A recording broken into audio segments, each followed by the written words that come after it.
with regard to the listening, the being present to what has been spoken about, if we're listening and we're filtering and we're understanding with the mind the content of what is being said, then it keeps us on the thinking level. If we're hearing something and then saying, oh yes, that's what someone said in the YouTube, or that's what someone else said, oh yes, I read that text recently, then we're still in the realm of mind, of comparing, and staying in that space actually feeds the mind and continues this stuff, and we end up with more chatter. It's like an embroidery machine, it starts going nuts. Da, da, da, da, da, da, da. What we ask is you come back to a very neutral space of the listening. So that's not listening with a positive intent of trying to give energy, or that sort of laid back thing where, well, okay, come on, convince me. It's actually being totally present without any attitude, dropping expectations, dropping I disagree or I agree, or this is terrific or that's lousy or whatever it might be, just leaving it aside. A bit like if you go to some kind of class, let's say dancing classes, and they say move your foot a little bit to the left, now turn around, now hang on, arms up, stepping back. You don't go, oh, actually I saw a YouTube clip and they say actually move the foot a little bit further. You don't compare, you just do what is being said, because that takes you to that functioning, that dancing, that being. And not a very good metaphor, but I think it points to letting go of expectations, letting go of any kind of trying to work it out in the mind, trying to work it out in the head. And a lot of the traditional monasteries and ashrams, certainly in India, will say, when you leave your shoes at the door, which is their tradition of course, then leave your concepts with your shoes at the door. So we have our shoes on, but we can leave our concepts outside. So relaxing and just being with and allowing it to flow and following where these pointers take you. Because a pointer has no inherent value in itself. It's what it points to. So we ask that you place the attention, move, flow into the space that's being alluded to, being pointed to. And that pretty well sums up what we need to say. Anything you wanted to add? Yeah, there's no special way of waking up, of getting this. There's no technique, tool, practice or method that will guarantee anything. And even what we're alluding to, it's almost impossible to convey that. And so many of the traditional ways of exploring this are very metaphoric. There's a beautiful pairing of concepts from the Dzogchen tradition. Non-conceptual, ever fresh, presence awareness. Just this, nothing else. Non-conceptual. Everything is conceptual. Every thought, every image, every sound, every object is conceptual. So we're talking about non-conceptual. That is uncreated, unconceived, unborn, unimaginable, non-conceptual. You cannot nail this or contain this with any concept or word or image. It is prior to. Ever fresh. Ever, forever and ever, always. Beginningless, endless, forever and ever. Fresh. It's new. Just created. So always new. 2,500 years ago, the Greek philosopher Heraclitus said, "You cannot enter the same river twice." You step into a river, you step out. You step in again, new river. Everything is new. Everything is always arising for the first time. Nothing can ever be repeated. Impossible. So, non-conceptual, ever fresh. Presence awareness. When we talk about someone having presence, they're really here. Not an absence, they're really present, they're here. And awareness, apprehending, knowing, perceiving. So presence awareness is like here knowing. Non-conceptual, ever fresh, presence awareness. Just this. Even those two words convey so much.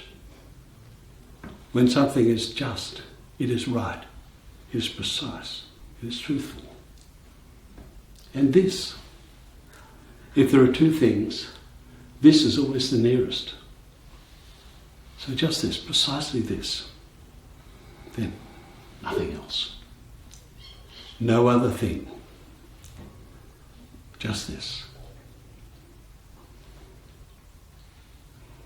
The ancients also use metaphors like sky-like awareness. That this awareness is pristine, unbounded like a clear sky. Space-like awareness, without beginning, without end, without centre, without circumference. Uncontainable, containing everything. And self-shining. This extraordinary luminosity, this intrinsic awareness needs no other light. It is this shining awareness itself that illuminates everything.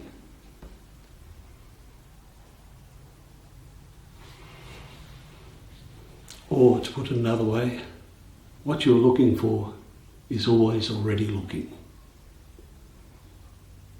Just this, nothing else. Now, there's no special way of waking up or getting this. One hint we offer is to a figure-ground relationship.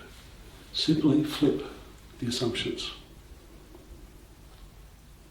Because we're typically framed to start from an assumption as an I, looking for this. What we are suggesting here, what the ancients are pointing to is, you are that. Start as that. And see that this I is just another object, another concept, arising and disappearing. Resting as that. See that, what the ancients have always said, you are that. What is looking is what you are looking for. So let's open up a conversation. Our intention here is to be of practical help. So anything that's obscuring clarity, let's look at it. There's a beautiful expression, nothing stands up to investigation. When we investigate, a seeing through happens. Many traditional stories that point to the fact that this spiritual search, this looking, is an activity based in the mind, based in the thinking. And it's that activity and the habit of trying to mentally work things out that keeps the attention from falling into that immediacy that we've never been away from. And one story, a traditional story from India, is the musk deer. And the musk deer, of course, has this exquisite perfume, musk perfume, which it exudes from its body. One season of the year. And there's this musk deer, and it's in a field, and it smells this most exquisite perfume. It smells the musk. It just wafts past, little waves that it waft past. And it thinks, I must find the source of this perfume. I have to find the source of this perfume. And there is a burning desire to find and locate the very source of this beautiful smell. So the deer walks and walks and walks. It climbs very high hills, goes down to valleys, crosses a huge river, swift flowing river, walks all day, doesn't stop, doesn't pause to eat. It's just one pointed on finding the source of this exquisite perfume. And it walks and it walks and it walks. And then at the end of the day, it collapses on the ground, absolutely exhausted. And it puts its head down and pulls its feet in. And at that moment, it discovers that the source of this magnificent perfume is from its own body. And that's exactly what happens. Yeah. We have this taste of this essence that we are, a taste of it, and we want to locate it. So we journey, we journey, we journey, we travel, we read, we watch YouTube clips, we do the whole thing to find the source of this essence that we are. In actual fact, it's never left us. You know, all that's ever happened is we've just got caught in the journey. Traditional story, I think, is probably being told for who knows how long, hundreds, perhaps thousands of years. It's that knowing that you know that that everything you need and it's within you, and that you are part of that. That's everything, but it's a conception. It's conceptual. Mm-hmm. So it's moving it from out of that concept into a reality that is the problem. I think it's because it's easy to be present, and when you're present, you can feel the difference between being present and being not present. But the mind still says there's more than just being present. You're not, because you can be present. That's easy. But that doesn't mean you're connected with the source. Try being not present. Really, that's easy too. Just let your mind go somewhere else, not being here. Yeah, but isn't it interesting, because the things you've pointed to is the mind, and this is the key to it. This is the very key, that the attention goes into the mind. The attention goes, just as the musk deer, his attention went into the journey, and we go into the mind, and that's the chatter of the mind. You can never work it out in the mind. And Nisargadatta says it quite succinctly. You know, he likens it to mud. You know, and you know, we get bogged down in the trying to work it out in the mind. So he says, don't go deeper. You know, it's conceptual, and trying to work it out in the mind, trying to understand, just takes us deeper and deeper. And it can't be worked out in the mind. It's because it's, as they say, it's prior to mind. In the story, the presence is indicated by the beautiful smell, that presence, which is always there. And the journeying, seeking must be that's the mind. And the mind is always looking, yet the presence is simply here. You don't have to find it. It simply is. When people talk about a taste of this, you know, and every human being tastes this, they have a sense of the numinous, they have a sense of being really here, or being in the zone, or being in the flow. It's not that you get that. That's always, flow is always happening, zone is always here. When the attention is in the mind story, it's not noticed. When for some reason the mind story falls away, what's left is what's here. This is what we mean by flipping things. Start as that, because the habit is, and there's nothing wrong with it, it's just the wiring of the me story. The habit is to conceive ourselves as an I, wanting to get to here. And what we're simply suggesting is that story will never help. You can never get from separation to non-separation. You can never get from conceptual to non-conceptual. What you are is non-conceptual. What you are is here. What you are is presence. What you are is that beautiful smell of the musk deer. And the thought-up story is simply another object appearing and disappearing. And there's a habit of being caught on that. And it seems obvious.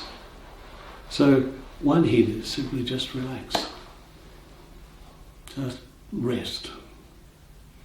And whenever you catch yourself getting, because we do catch ourselves, we catch ourselves being caught up in a story, either projecting something or rerunning some soap opera. That happens mechanically.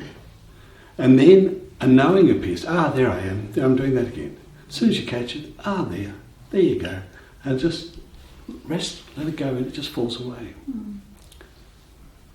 There's a beautiful metaphor in the Zen tradition where they this pristine intelligence, this presence is likened to a magical mirror which spontaneously records everything that ever happens in your life. Every thought, every feeling, every idea, every internal dialogue, everything you noticed, every scene is spontaneously recorded by this incredible intelligence. They're very busy. It's huge, it's extraordinary. And then it simply, spontaneously, through association, kicks things up. And we all know that. You suddenly smell a smell and a memory comes up. It's a beautiful, spontaneous mechanism. And unbidden associations simply arise. And the exquisite pointer in this traditional image is these memories that arise are traces, they're not real. Like a jet plane going in the sky leaves a vapour trail, a trace. What is kicked up spontaneously are traces of memories. And left alone, they dissolve spontaneously, just like the vapour trail does in the sky. So they're not messengers. No, they're just simply things coming up. Yet if we focus on them, we recreate them and they come alive again. So leave things alone and they fall away. You know? And rest is that intelligence. Just peer back and just, And whenever you, there you go. And whenever you catch yourself, there you go, that's okay. There's that habit, there's that old memory kicking up, or there's a projection happening. Nothing wrong with it. Simply automatic mind functioning. And it's not who we are. What we are is prior to all of that.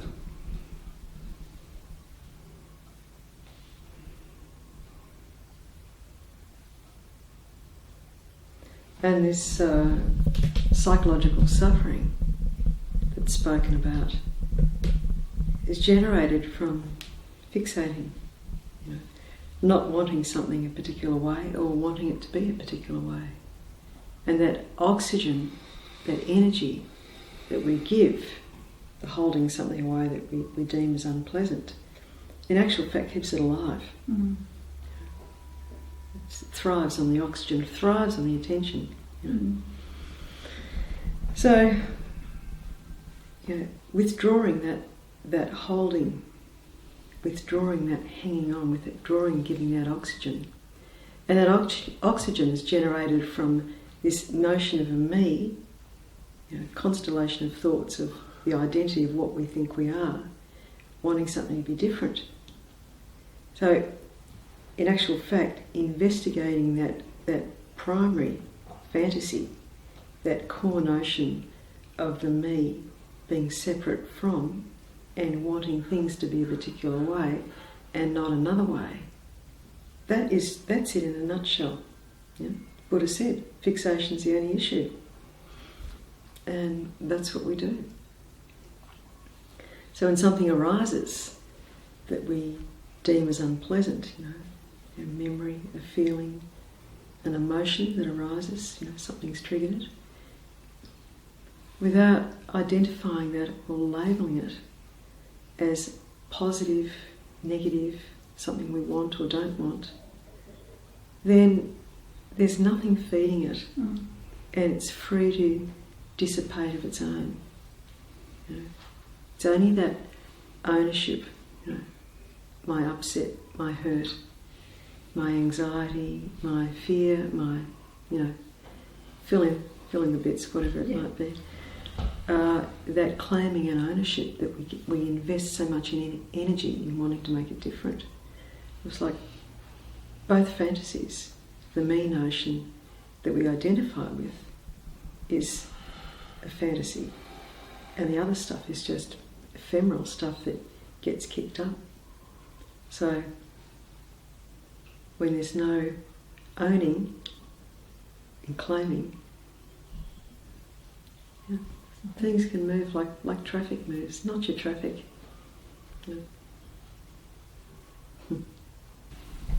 Be gentle with yourself. Like you're working really well with yourself. There's great clarity here, and you're seeing the habits. There. You're seeing the habits, Yeah. and you're seeing yourself identifying with the habits, and sometimes not.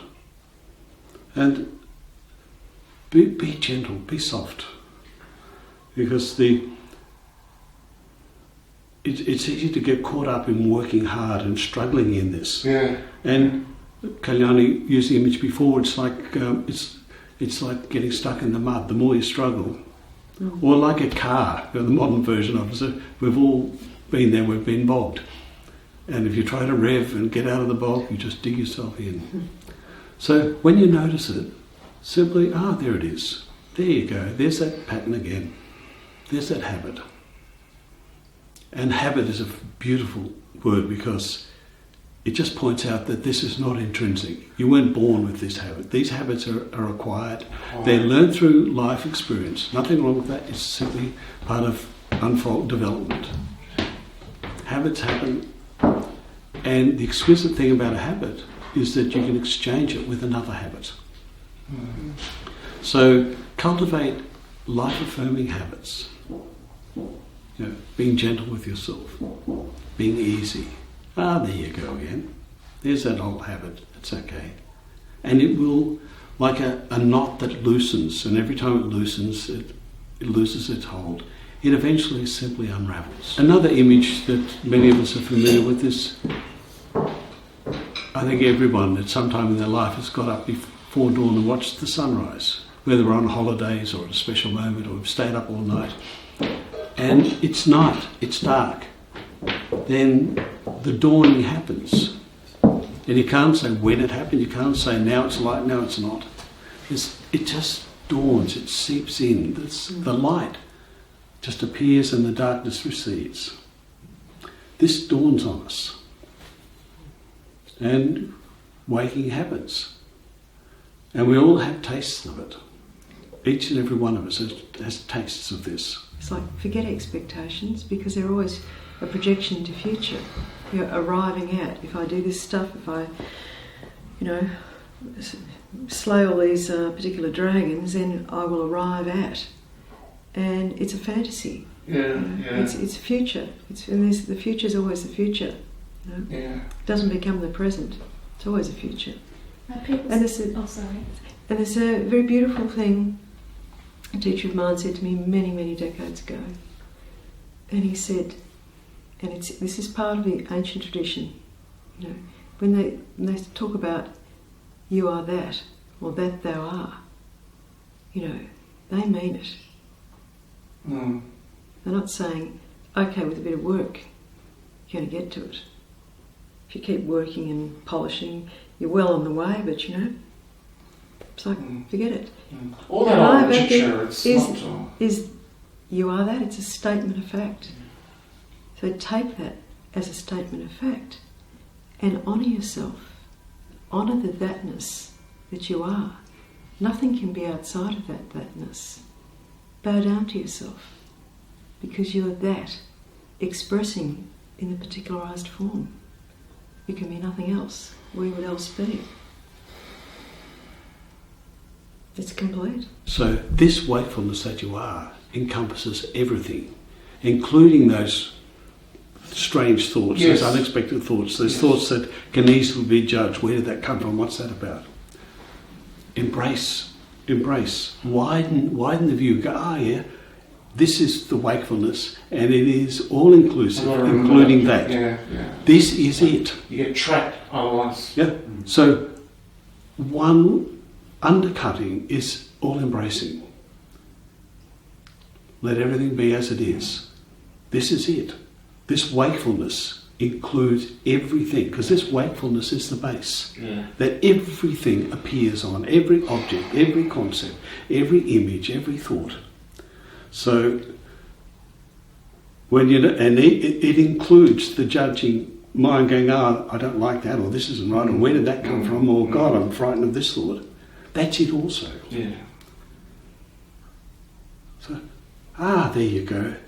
Wakefulness is appearing as a fear. And sometimes, the mind will come up with, thoughts and stuff, thinking, which trap you. And then while you're trapped, you're aware of being trapped as well. Yeah. And you think, I'm trapped right now and I'm aware of being trapped. Yeah. But there's nothing to be done other than just let it happen and see through it. Yeah. And then times when you do get trapped and you lose yourself in the trapping, then you get out of it and then it goes and you were aware that you were trapped. And notice that underneath that, there's a subtle judging and a preferencing. I want this and I don't want that. Yes. So see the preferencing preferencing of that too. as that. Just keep widening. Wow. There's everything. No one you can share it with. And that's okay too. Including it isn't either. Yeah. Until you come here. Yeah. You see that widening, encompass, invite, embrace everything, including the uninvited and the unwanted. Because when you don't have a stance, it's neither this nor that. And subjects create objects, objects create subjects. So a vantage point, a point of view that says, I like this, I don't like that, is a limited reduction. Whereas that vantage point in itself is still coming out of this wakefulness, this presence. So rest as the presence and include and invite everything that happens. There you go. There's that. Oh, there's that fear. That's okay. Loss of plot, caught up, that's it. That's how it's appearing now. Loss of plot. Then it comes out in your dreams, of course, too. Yeah. It comes out in dreams as well. Yeah. You think, oh. And everything that is appearing is that.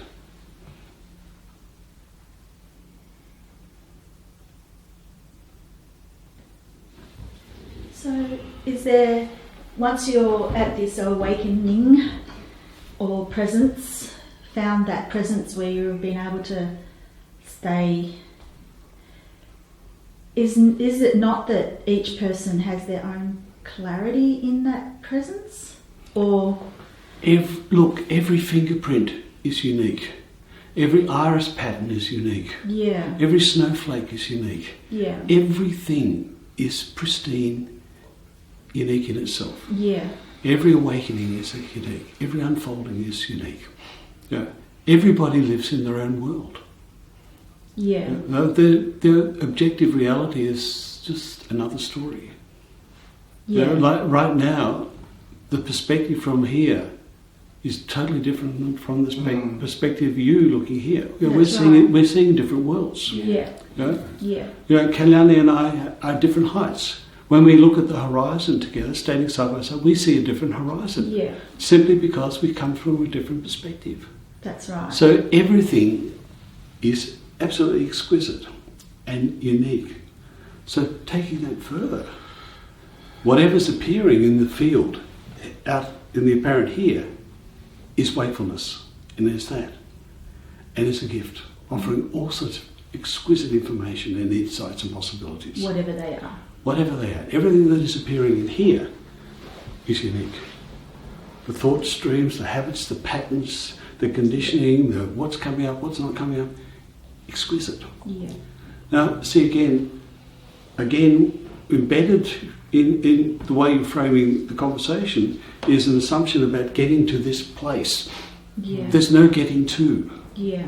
You're already here. This is it as it appears. And whether you get that or not, it makes no difference. This wakefulness is still this wakefulness. Yeah.